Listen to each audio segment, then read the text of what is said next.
And now we are going to move to the second strand for the day. And this is lessons learned from countries that have moved from dictatorship to rule of law or to democracy. Our first speaker is a young man, Meron Semedar, who was conscripted to the indefinite national service and fled Eritrea in 2005. He moved from country to country looking for safety or in pursuit of safety and better education. Meron holds a BSc in civil engineering from a South African university, an MA in international studies from the University of San Francisco, and he's currently studying for his master's degree in public affairs in the Goldman School of Public Policy at University College Berkeley, and works as a human rights activist. So Meron will be joining us virtually by Zoom. So Meron, over to you. Meron, can you please unmute yourself? Yep. Thank you. Well, hello everyone, and Dr. Sarah Obai, thank you so much for the introduction. It's good to see friends, mentors, colleagues haven't talked to in a while. It's good to have such opportunity to be able to see friends again. And to Eritrea Focus for organizing this kind of event. It is a step into the right direction, so it's good to have this kind of gathering, even if it's happening once a year. And I know COVID and other issues were some of the factors for it not happen as much as we wanted. But thank you to the organizers, and thank you for having me in this session. I was given a topic that's a little heavy, but maybe I'll give it a try, and I'll try to be thorough through it. And I would appreciate comments, corrections, as I'm trying to grow in this field of knowledge. So I look forward to any inputs and corrections. So we're looking at lessons we can learn from other countries, lessons of transition, lessons of moving from dictatorship to democracy.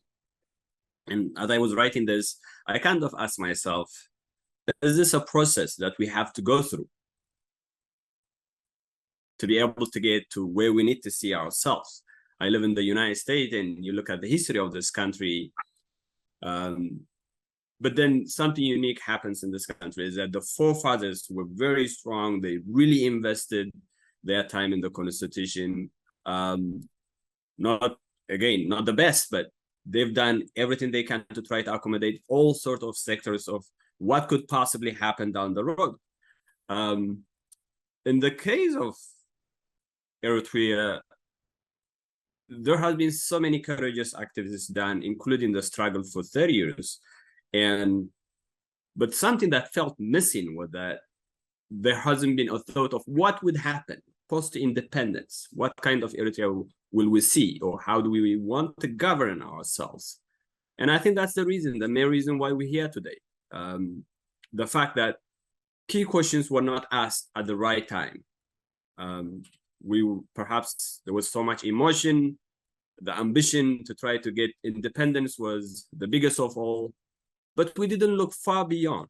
We didn't look far beyond. And I'm glad we're having this session, because the question I would ask everyone here, not just myself, is that what are the things that we should be looking far beyond to avoid the current situation that we are in?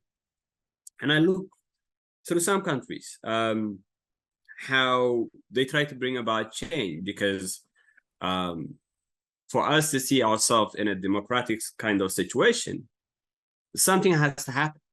Something has to happen. Sort of an uprising, coup d'etat, something has to happen in Eritrea before we even can start saying, okay, we need to build a democratic country now. And the reason for that is because we have an absolute dictator. And the big question is, do we even have opposition on the ground? No, we don't.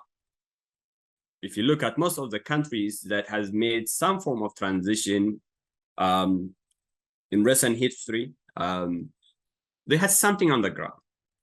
And in the case of Eritrea, yes, there are people, there are youth, there are people, but we haven't had strong, visible opposition on the ground. And that seems one of the biggest faults that we have right now. Another question I keep asking is, do we have a bargaining power to be able to say we need change in Eritrea? And who's going to bring it? Who's going to stand for it? Because there is going to be a price to pay. Nothing comes for free. We know that. We've seen it. We've seen it in many African countries. They had a price to pay.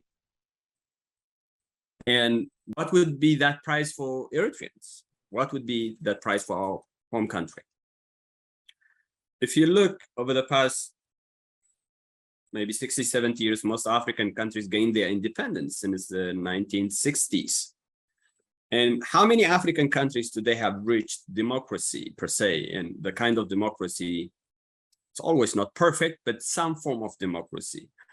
And they're not too many. Maybe we can say a dozen, somewhere in the range between 12 to 15 to 18 in that kind of spheres. But we also have to define what are we looking by democracy, you know, because the democracy could be vague in its own. And the kind of democracy I'm looking at, while still I'm alive to see in Eritrea, and Dr. Sarbai mentioned it, I'm a young man, but I have grown some beards and gray hair. So I don't know if I could consider myself a young man, but in the span of my life, I want to see an Eritrea where there is at least a national election, where there is at least people can vote without any fear or retribution, and when the judicial system works freely for everybody and people don't live in fear the way they are living today, among many other things. But how do we get there? Now, we look at some countries. How do they kind of try to change the dimension of where they were heading when they faced with similar things that we are facing? Let's take Ghana. There was a tax imposed on its people in 1994, about 10% tax on all commodities. The people didn't have this. They don't want to accept this. And they poured in thousands on the streets and protested against it. In December 2010, in Tunisia, a young man who was selling vegetables were harassed by the police, and that erupted a sort of protest and demonstration, and ultimately led for the government to make some changes. In Sudan, we saw it in 2018, in a very close country to us. People start protesting over a high cost of bread. We're talking about high cost of bread. The reason why I'm emphasizing this is because how many times did prices change in Eritrea? Many times, but we're also going to get into what opportunities we had in Eritrea to compare this kind of events. And in Iraq in 2019, people protested and marched to the streets over lack of jobs and dignity. In recent days, we've seen what happened in Iran over the murder of a young girl. People are going out on the streets to protest their own government. Let's look into the case of Eritrea. Did we have this kind of opportunities? Have we used them? We had those chances many times. We can start with the disabled veterans in the early 1990s after independence, their protest. The Asmara University students in the early 2000s, the prominent politicians in 2000 again, the arrest of the journalists. the Sawa students in 2019, religious leaders, Abuna Antonio, the Catholic bishops, Sheikh Haji Musa, Wadda Ali's action in the early 2010s, 2013. What about the actions that happen within our society? Continuous roundups. Young men and women were snatched out of their own family many times, not just once. If it didn't happen to us, we saw it happening to our neighbor.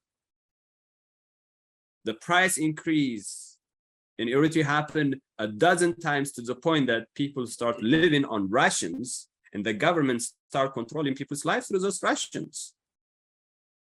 And if his son or daughter runs away, you don't even get those rations. If his son and daughter runs away, you have to pay $50,000. So we had time and time again, those opportunities for us to rise up like many other countries rose up, especially the youth. What did we do in Eritrea, including myself? We ran away. Is running away the solution? Or have we gained over what we lost by running away? I can give you my own personal example. My whole family became a refugee. What's left of it? I mean, dad died fighting for the country. I have two siblings along with my mom. Everybody else became a refugee. Everybody else fled the country. And this applies to many of you Eritreans. It is in our, I mean, assuming all of us are also out of the country, I don't think so there is anyone inside the country in this Zoom right now. And that's true. But what does it say about us as Eritreans? What does it say? Where are we as a society?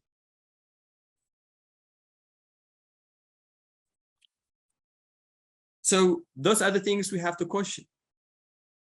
Who are we as a society? Where are we? What is our fabric? Why are we acting the way we are acting? We have taken like escaping from the country or leaving the country as a solution. Is it the solution? It's not, because we have lost thousands of young men and women on the streets of the Sahara Desert, the Sinai Peninsula, and the Mediterranean Sea. I've lost a lot of my own friends and colleagues who went to school with me, who play soccer with me. So where does that leave us as a society to be able to bring change in Eritrea? Now, many of you would easily access what happened in Tunisia and Egypt and this and that. We know how those people were able to kind of make a little progress. And in some cases, the struggle or the protest was hijacked by the same corrupt leaders. Take it in Egypt. We have Abdel Fattah al-Sisi in power. He was a former minister of defense. Take it Zimbabwe. The same party, the ZANU-PF, is in power. And what happens in Eritrea? Where are we? Let's say all of a sudden Isaias dies today. What can we expect? Let's look at Burma, a country that went through so much turmoil, and then Aung San Suu Kyi comes out of prison, and then election happens. Her party wins majority of seats, but sort of give and take between the military power and her party. But then ultimately, the military arrests her and arrests everybody else. Has progress been made in this case? Well, it felt, but it was all about going back. Libya, the involvement of US and NATO, what does that result into? A lawless country. Is that the kind of things we want for Eritrea? Not from my point of view. Given the historic nature of what happened in Eritrea in the 1950s, that's not something that we want to kind of entertain in this case either. I bring this to say the solution to Eritrea's problem relies in our hands, and it relies mostly on the people that are inside the country, on the ground. But I'd like to question this as well. And many of you were part of this group of people who struggled and who fought and brought independence. How many of them saw burying young men and women who fought along their side? And what was the promise that they kept carrying on until we can get independence? A better, prosperous, and independent Eritrea? What happened to that promise today? Because those who are breathing, many of them are dying as a result of through the illness and sickness that they already have, sort of. That's what we hear in the news, right? But what about the ones that are living? What are they waiting for? Is this what they died for? Is this what they spend their young days to see the kind of Eritrea we see? Because they have more power if they use it. They're on the ground and they can see their own children filling the country, going through so many things, human trafficking and paying ransoms. And the worst of all, most of those people are relying on money sent as remittances from their own children who fled the country, instead of those young men and women who were educated to build the country. I'm one of them. So the question for us here is, are we waiting for the day Isaias dies? And when is that? Mugabe lived until the age of 94. Is that the correct age? I think, yeah. He lived until the age of 94. Excuse me. And he led a country while he was sleeping in the chair. We saw him time and again. And it still is happening in many African countries, those kind of men as well, similar to that of Isaias. But we are Eritreans. Yes, we care about Eritreans. If we can save Eritrea, maybe others could also save their respective country. But how can we make this sole party that sort of controls and owns Eritrea as a property, the PFDJ, how can we make them feel it? How can we make them, how can we force them to implement some form of change? Do we have that power? Because nobody's going to give it. Nobody's going to give it just like that. Nobody's just going to lay it out for you. Come lead this country in a democracy. Nobody's going to do that. If there was a chance, we could have signed it in the last 30 years. It didn't happen, and let's not expect it for it to happen in the future either. So what is our bargaining power? Do we even have any? To be able to hold this government accountable, to force them into submission or into negotiation, do we even have any bargaining power? And the answer right now is none. And partly is because the fact that we don't have any visible, I stress on the word visible, we don't have any visible opposition group or opposition party or even military force anywhere in the country or on the border of the country. We don't have. And for as long as we don't have that, how are we supposed to force them to make that change? The activities of what happened, the sanction in last year into 4 entities in Eritrea and the 3 major main actors, what does that say? Dr. Saraubai mentioned about the interaction of international actors. What does even say the role of the UN, who again punished us once in 1952 and again in 2016, 2017, when we had crimes against humanity committed in Eritrea? What happened to that document? Could that be our bargaining power? Where is that document? What does that document say now? It's lost. It's thrown to the African Union. And what happens in the African Union? Every country protects another country.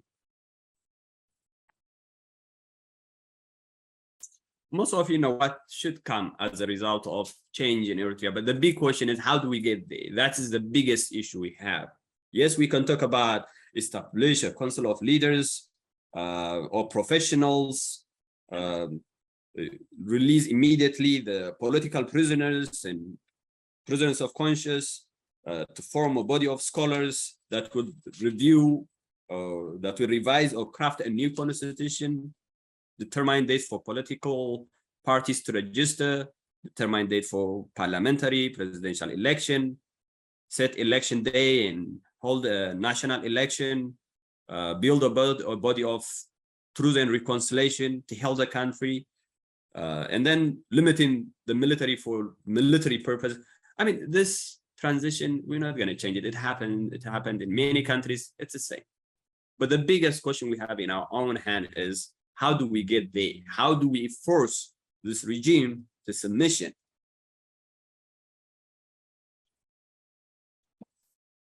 I want us to look deeper into who we are as a society, Eritreans.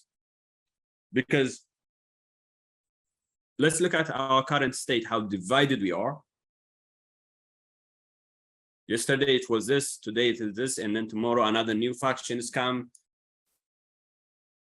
We're not actually moving the struggle forward. Sometimes it feels like maybe we move one step forward and two steps backward.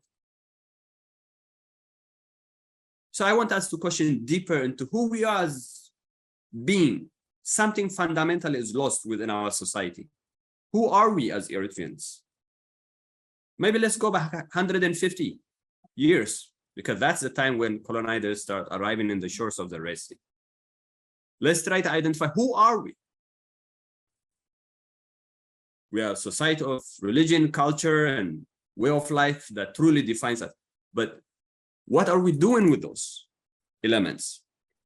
The role of family was important in Eritrean society, but family doesn't exist today.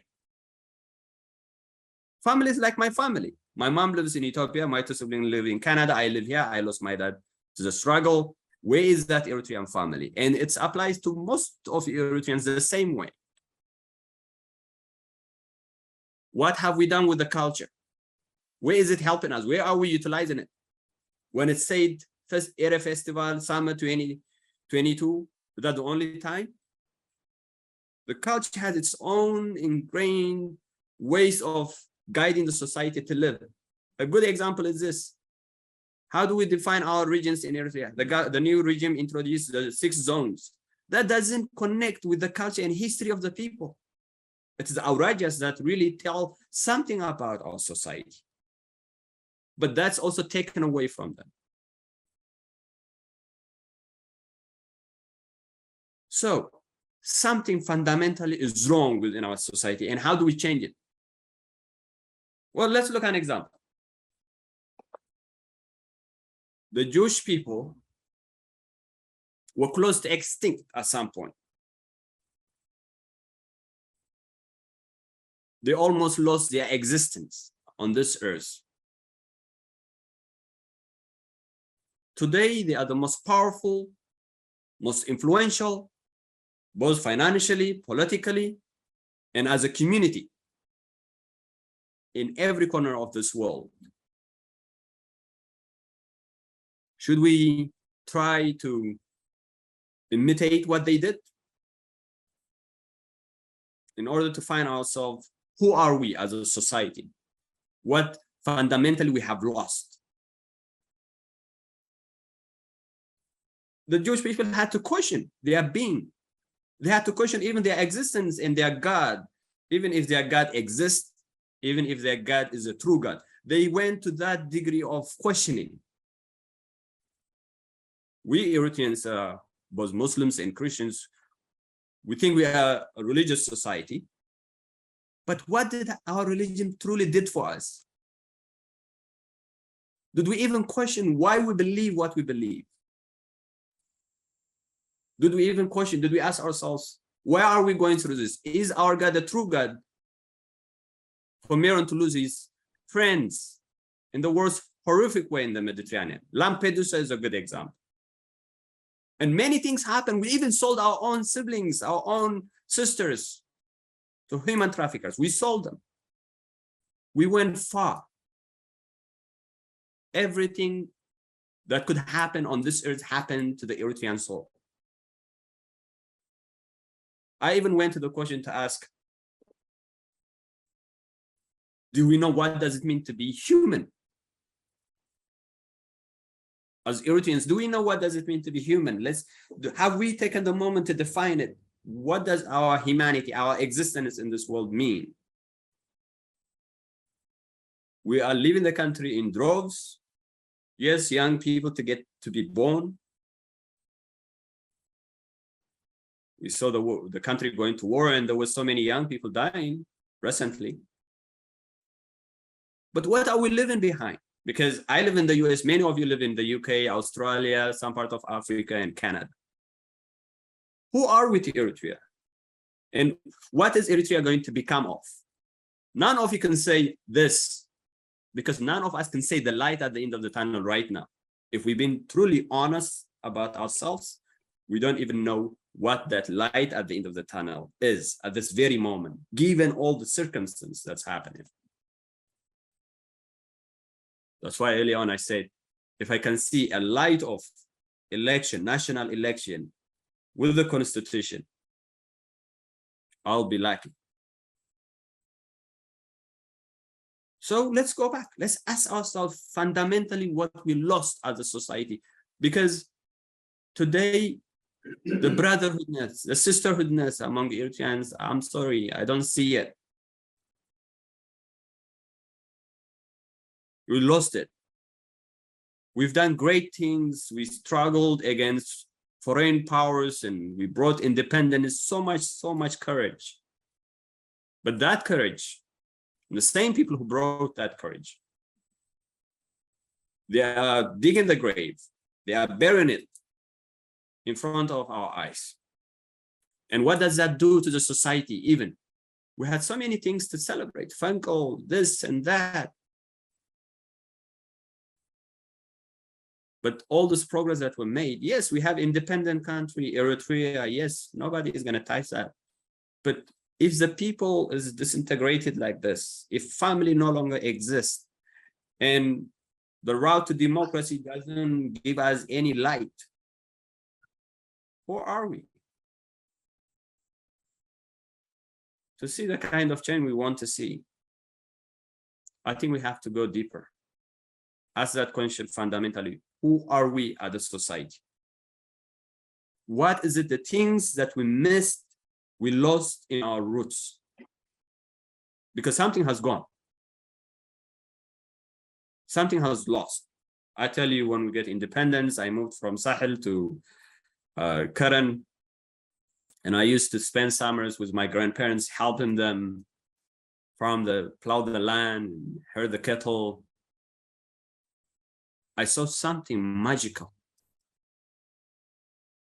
something meaningful. Life was meaningful.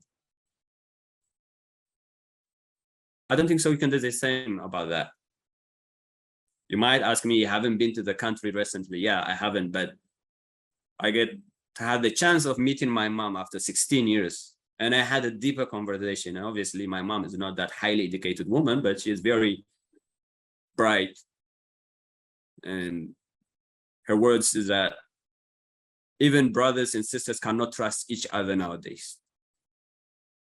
People live in absolute fear, and out of that fear, they cannot trust a brother and a sister. What does it say if, let's say, an uprising was to start tomorrow? Or could that help us to start an uprising?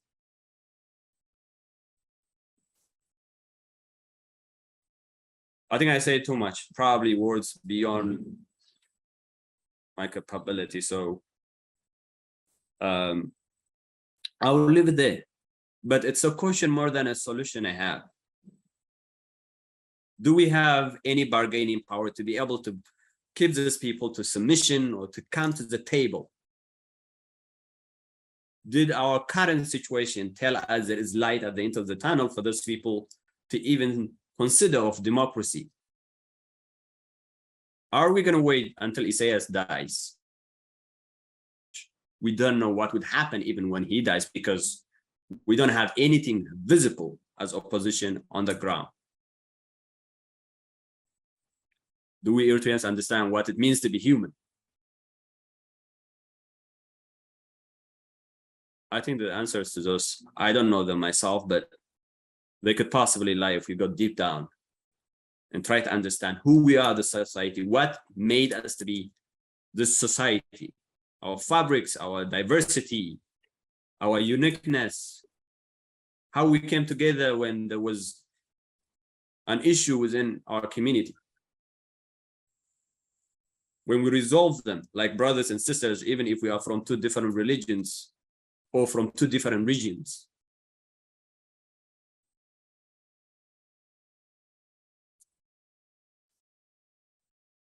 Yeah, those are my questions, and